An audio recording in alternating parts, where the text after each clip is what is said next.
All present and accounted for? Good. As you will have heard, the Ark is ready. All that remains is to board and be on your way. I've seen my fair share of tight schedules, but this was bloody murder. But we did it. We finished the ship. It's safe, fit for purpose, and looks good to boot. Aye, it's a Garland through and through. I really don't know what we'd do without you. Thank you for everything.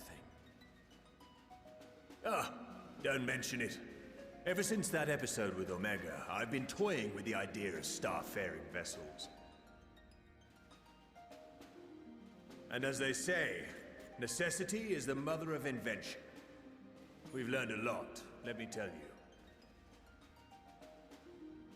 In case you're wondering about payment, the ongoing existence of the world ought to do. But feel free to throw in a colorful recounting of your journey on your return.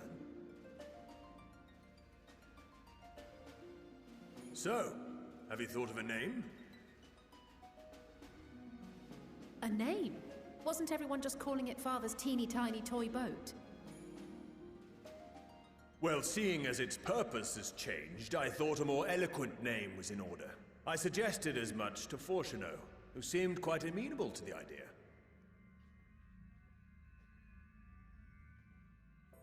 As you know, this vessel is the culmination of heretofore unprecedented collaboration.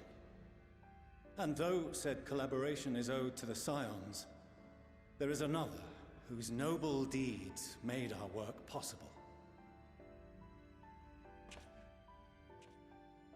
From a fragment of Dalamud, we obtained not only advanced materials such as refined adamantite, but the knowledge to traverse the stars.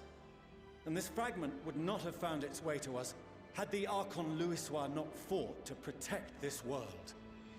And in so doing, laid down his life.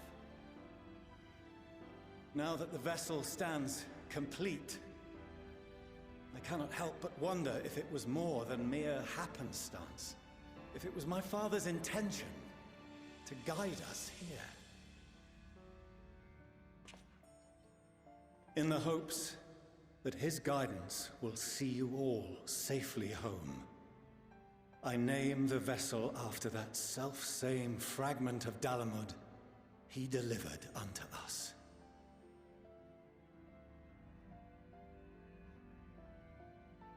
The Starship Ragnarok.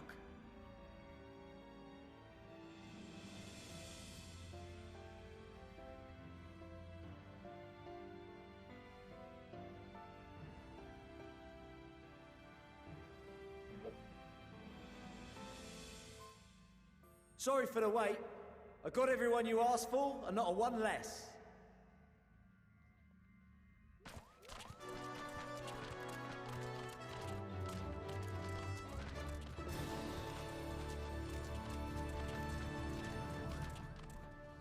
What are you all doing here? Oh, I invited them. The representatives of those tribes with religious inclinations. You've done a fine job of readying the Ragnarok, but for it to take flight, we'll of course need the power of the Mother Crystal. Given its immense size, however, transporting it would be an absolute logistical nightmare, not to mention we'd need to shatter it into tiny shards for feeding to the engines. But a brilliant idea came to me. We convert the crystal's energy into forms that can transport themselves!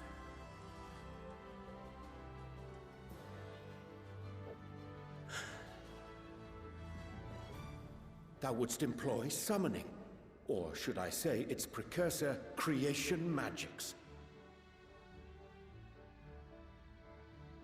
Care to explain for our benefit? As you may have witnessed at Bestway's Burrow, the Loperites are capable of creation magics, which they use to shape the moon's environment.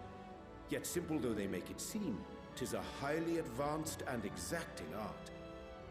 To perform it correctly requireth that the wielder holdeth the object in his mind's eye in clearest detail. Hence the ancients' meticulous management of concepts. Drawing upon this art, the Ascians conceived of summoning as we know it. A derivative that replaceth the complexity of concepts with the simplicity of zealotry to make manifest a creation. I see. By combining the Loporit's magics and the tribe's faith, we convert the Mother Crystal into primals of purer form and greater obedience. Summoning as it was intended, one might say. Indeed! Indeed! While Heidelin gave us the ability to use creation magics, she forbade us from using it to make anything possessed of a soul, or similar. She didn't say anything about fulfilling the desires of others, though. So, borrowing our friend's faith, we'll create deities using the Mother Crystal's power and send them to the Ragnarok! Am I the only one here concerned about the risk of being turned into a tempered minion? Oh, right, I was getting to that. From what I've read in Sharlayan tomes, it appears the Ascians incorporated an additional nasty element into their summoning method. The fervent desire to assimilate others into one's belief. Beings thus created are instilled with the self-same desire and use their powers to enthrall people, starting with the summoner. In contrast, our creation magics, the original and the best, except no substitutes, don't incorporate any of that rubbish, so there's no risk of tempering. I mean, if the being was on the scale of Zodiac, you might feel a little tug, but I think we'll be safe enough. Truth be told, I do not understand the intricacies of this plan. But none of us would ever turn our backs on you.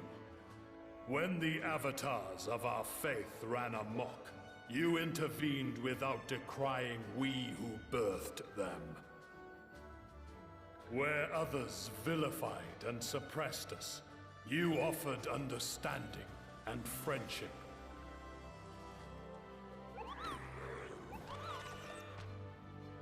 In gratitude, we will share with you the true expressions of our gods. Not malevolent deities, but benevolent saviors. Alright, you lot, we're heading to the ethereal sea. Stay in sight, else you're liable to get lost. Lead the way.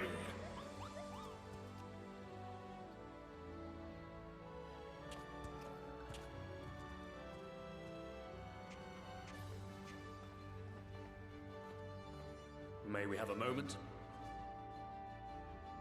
In anticipation of the day man might journey to the stars, we developed these.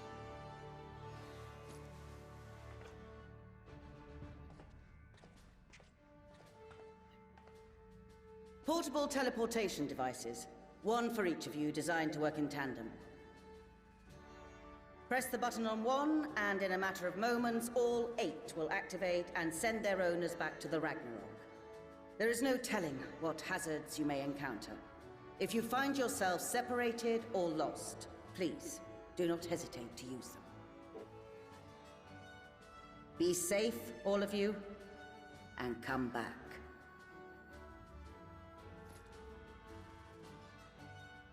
You as well. I pray you take care.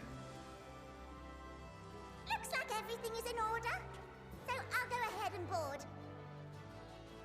A few of my fellows will remain to assist with the summonings, but rest assured, the vessel won't want for competent crewing.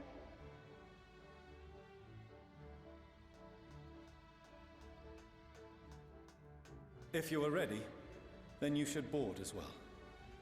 Go, and Godspeed.